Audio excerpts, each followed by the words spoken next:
Hello you guys, and welcome back to today's video. Today we're going to be talking about the books that I read in February, and also one of them I read in January, because I only read one book in January. Rip to me, I know, but that happens, so it's fine.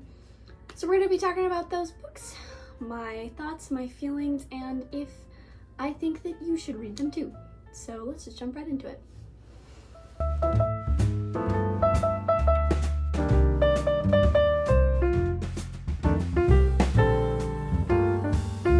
So I've got my handy dandy PowerPoint with me once again.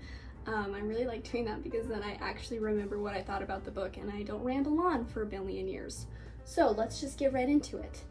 The first book that I read is also the only book that I read in January, and that was The Great Gatsby by F. Scott Fitzgerald.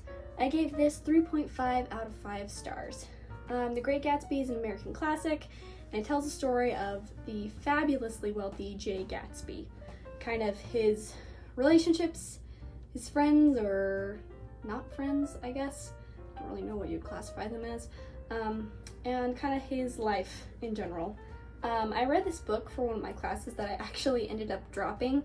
But I really liked the analysis that I was able to do in the class before I dropped it, and I learned a lot from my classmates before I never saw them again. So, take that as you will. This book is one that I think you could analyze for your entire life and still be coming up with new ideas, because there's just so many levels to it and you can pick out so many different themes, but kind of the main themes of this book center around wealth, and they kind of answer or ask the question, I should say, like, is wealth worth it? Does it make your life better or worse? And I don't really know that I can give you a straight answer to that from reading this book, because again, it's really up for interpretation, but I think it's kind of fascinating to see how the characters respond to those questions and kind of the different situations that they're put in. It was a really quick read for me, but the beginning was really hard to get into. I actually started reading it quite a few years ago, probably 4 or 5 years ago, and then I just didn't finish it because I was like, okay, this is kind of boring. I don't know what the hype is about. Like, the beginning is kind of hard to get into. But then once you kind of get into it, you flow a little bit more. None of the characters are likable at all, but that's also kind of the point of the book. So if you like books that are really character driven, you might not like it, because the books in this character, wow, the characters in this book are pretty awful, to be honest. And I would recommend reading this book after doing research about F. Scott Fitzgerald and what his life was like. F. Scott Fitzgerald was he kind of had a wacky life. He was a very severe alcoholic. His wife Zelda had some pretty bad mental health issues. At the time, I think she was just diagnosed with like hysteria or something, because it was in the 20s and they didn't really know that much about mental health. Some people think that she might have had bipolar disorder or schizophrenia, but we'll never really know, obviously. So I would recommend learning more about him, because I think it will make reading The Great Gatsby a richer experience, because then you can kind of see how the characters in that book relate to his own life, and I think that's pretty cool. What's an interesting fact that I found out is that The Great Gatsby at first was a huge flop, and people saw it as F. Scott Fitzgerald's worst book, and when he died, he thought he died a failure. I think he had like $13 to his name when he died, and it didn't become popular until the 1950s, when Ernest Hemingway mentioned F. Scott Fitzgerald in one of his books, and kind of his relationship with him. They had a pretty troubled relationship. They were like frenemies, I guess you could say. Like, they were friends. F. Scott Fitzgerald actually introduced Ernest Hemingway to his publisher. So kind of without F. Scott Fitzgerald, Hemingway would not have been successful. He wouldn't have been able to get published. But then, they had a pretty tumultuous relationship. And so, but then F. Scott Fitzgerald kind of owes his success in the end to Ernest Hemingway, because he's the one who brought The Great Gatsby back into popularity. And that's how it became the American classic that we know it as today. So that's kind of a fun fact for you that is interesting. So yeah, I would just recommend, if you're gonna read this book, learn about F. Scott Fitzgerald first, because that will make it a cooler experience. And yeah, I'd love to hear your thoughts on this, because it's kind of a polarizing book, I think. A lot of people don't understand why it's a classic, but I think it's a classic because there's so much analysis you can do, and everybody can get so many different ideas from it. And so that's what I think makes it a classic. And it's really well written. So there's that too. The next book that I read was The Kitchen Front by Jennifer Ryan. I gave this 3 out of 5 stars. It might be worth less than that. It's kind of like a Hallmark movie in book form, where it's like sweet, but it's also super predictable, and the characters are very two-dimensional, and like everything works out in the end, but in real life it definitely would not have worked out in the end. So, take that as you will. It follows 4 different women in their attempt to win this cooking competition during World War II that would allow them to become the new radio hosts of this show called The Kitchen Front.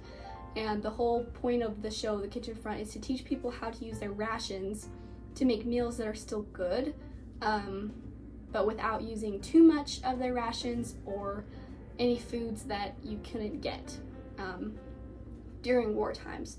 So I thought that was a pretty cool concept, and it was interesting to learn more about food rationing, and there is recipes in it, like she puts in the recipes that they're using, so that was kind of cool too. I like cooking and I like baking, so it was interesting to learn about the recipes, but the actual characters I didn't really like. There's like randomly some tough subjects, like death of a spouse, unwanted pregnancy. There's a random gay character that is kind of insinuated at the end but then just forgotten about. And those are like randomly thrown in there, but not in like a very deep way, and they're also never really resolved, I guess. So I thought that was just kind of unrealistic, and the characters were pretty unrealistic. And my biggest problem with it is that it just felt overwritten to me. Like, some of the sentences would be like, the golden rays of sun broke through the sharp glass in the window, illuminating the warm beams on the worn kitchen table where the main character sat. And it's like, okay, like just too much for one sentence. So because of that, I skimmed through a lot of the book. I just didn't read those because I was like, okay, whatever. And it kind of felt like when kids learn what adjectives are for the first time, and you tell them to write a sentence with adjectives in it, and they use like way too many adjectives because they're excited and they're just learning about it, except for that it's written by an adult. So, and it's also supposed to be an adult historical fiction, and it definitely reads more like a middle grade, but then with random adult subjects in it. So yeah, I don't think that flowed very well. I think the editing could have been better for this book. So, it was a cute little read, not very memorable. I wouldn't really recommend it unless you want like that classic Hallmark style escapism, then maybe read it. But yeah, that was The Kitchen Front by Jennifer Ryan. The next book that I read was Hamnet by Maggie Farrell. I gave this 5 out of 5 stars. This book follows William Shakespeare and his family, but without ever actually saying his name. Like, it never mentions William, it doesn't say William or Shakespeare or anything throughout the entire book. And I thought that it was just really beautiful. I've always been a theater nerd. I did theater throughout all of high school, and I've loved studying Shakespeare's plays throughout my life. And so it was really cool to see another perspective. Because I think, when you read something like Hamlet, you might wonder about Shakespeare and his life, but at least for me, I never really thought that he had a family. Like, I mean, it makes sense, like he has a family, but you know what I mean. I think that that's not the first thing you think of when you think of Shakespeare or his work. you don't bring his family into it. So I thought it was really cool to see that perspective. It mostly focuses on his wife, Anne, and in the book, it's spelled Agnes, but they say Annis, and I'm not 100% sure why, because I think she's widely known throughout history as Anne Hathaway is her name. So that doesn't really have to do with anything, but I just thought it was kind of weird. So I'm just gonna refer to her as Anne because that's her name. Anyway, it follows Anne, and it kind of jumps back and forth between when they're young and they first meet and they get married and they have, you know, really young children, and then to like their present day when they have older children, and he's established as a playwright and he's living in London. So that was kind of cool to see the jump back and forth between the two timelines, and I think it was done well. I really enjoyed Anne's character. She's kind of like witchy. She's like very in touch with people. She does like palm reading in it, and I thought that it was well written. I know that some people thought that it was like unrealistic or annoying or overdone, but it didn't feel like a trope to me. Like it felt like a genuine character, a well thought out, well fleshed out character to me. So I liked it. So Hamlet, their son, is struck with a bout of the plague and he ends up passing away, and so it kind of explores Anne's feelings of despair and grief and how she's trying to figure out how to move forward after losing her son, and then as well as Shakespeare's reaction to losing his son. And I think it does take some creative liberty because we don't know everything about Shakespeare's life. We do know that he had a son named Hamnet who died at the age of 11. We don't know if it was from the plague, but Hamnet and Hamlet were interchangeable at the time in Shakespeare's time as names. So I think it's fair to assume that he would write Hamlet kind of in honor of his son, because he did write it after he had passed away. So that takes some creative liberty, and some people didn't like that and thought that was unrealistic, but I do think that it was done in a realistic way, and you just kind of have to take it with a grain of salt. Like, obviously we don't know every single detail of Shakespeare's life, but it was very lyrically written, and I think that whether or not you're a fan of Shakespeare, I think you'll like this book because it's just a very interesting study into family and grief and loss, and it's a cool perspective on Shakespeare that I had never heard before. So the next book that I read was The Anatomy of Peace by the Arbinger Institute. I gave this 5 out of 5 stars. This is a nonfiction book, and it was actually assigned to me as textbook reading for my parenting class that I am currently taking. And I really loved it. The entire book was assigned as reading, but I think even if it wasn't, I would have finished it. I would have read the whole book. And it's not often that I'm assigned something as textbook and then I want to buy it for myself, but this is definitely a book that I want to buy because it is really good.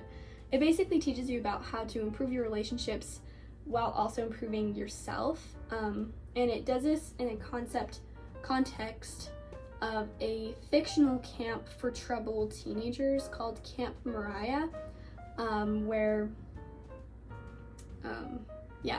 kids, troubled teenagers, like, you know, who are involved in drugs or illegal behavior, come to their parents, bring them there to like help with their behavior, and so basically the whole book is the founders of the camp teaching the parents. So you learn a little bit about the kids that are there, but it's mostly focused on the parents and how they'll learn to improve the relationship.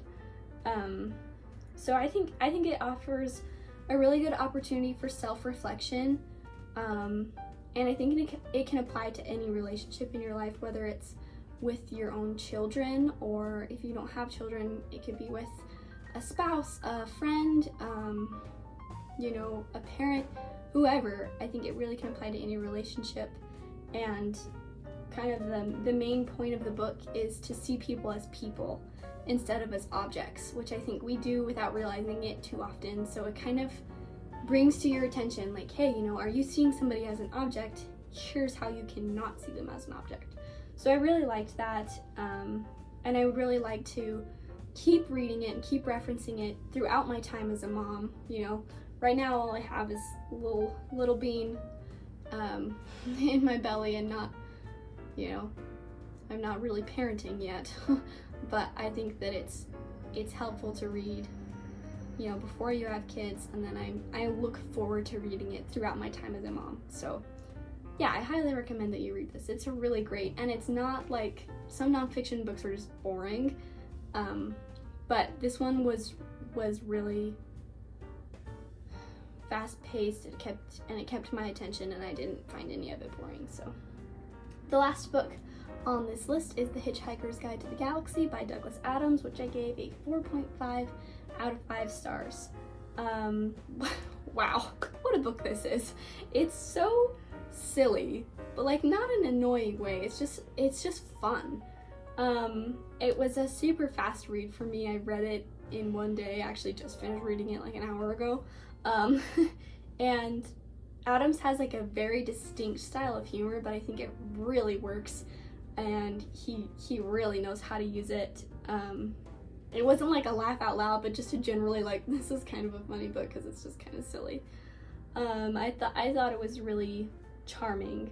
I love sci-fi, and I usually like kind of like hard sci-fi, like very scientific, but this was so fun, and it didn't bother me that it wasn't super scientific or anything, and I think if it was, it wouldn't have worked with the style of book that it is. So, and I went into this book without really knowing anything about it, like what it was about, or I know there's a movie, but I haven't seen that. And all I knew about it really was that I watched a piece based off of it at a state drama tournament, and I thought that piece was funny, so I thought I would read the book. And the book was funny too. So